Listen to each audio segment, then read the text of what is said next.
एक बार राजा शिवी एक महान यज्ञ कर रहे थे। वो अपने दयालुता और धर्म निष्ठा के लिए जाने जाते थे।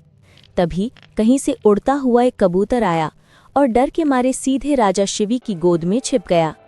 कबूतर के ठीक पीछे एक विशाल बाज भी वहां पहुंचा। बाज ने राजा से कहा, हे राजन, ये कबूतर मेरा आहार है और आप इसे मुझसे छीनकर धर्म के विरुद्ध आचरण क्यों कर रहे हैं? ये मेरा भोजन है, इसे मुझे सौंप दीजिए। राजा धर्म संकट में पड़ गए। उन्होंने बाज से कहा, ये कबूतर डरकर मेरी शरण में आया है। शरणागत की रक्षा करना मेरा धर्म है। मैं इसे तुम्हें नहीं दे सकता। तुम कोई और आहार ले लो, मैं तुम्हें दूसरा अच्छा भोजन दिलवाता हूँ। बाज चालाक था और शायद राजा की परीक्षा लेना चाहता था।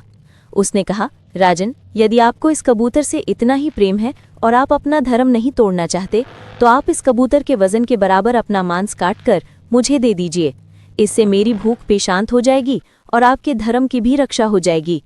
राजा शिवी ने इस शर्त को तुरंत स्वीकार कर लिया। उन्होंने एक तराजू मंगवाया।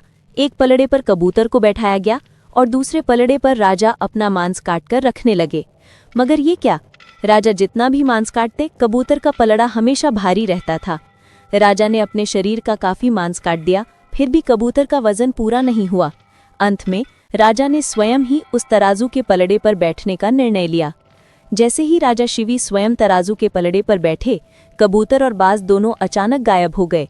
उनकी जगह पर इंद्रदेव बाज के रूप में और अग्निदेव कबूतर के रूप में प्रकट हुए।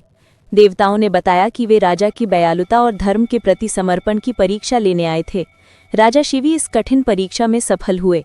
देवताओं ने राजा के शरीर के घावों को तुरंत ठीक कर दिया और उन्हें आशीर्वाद दिया। इस कहानी की सीख।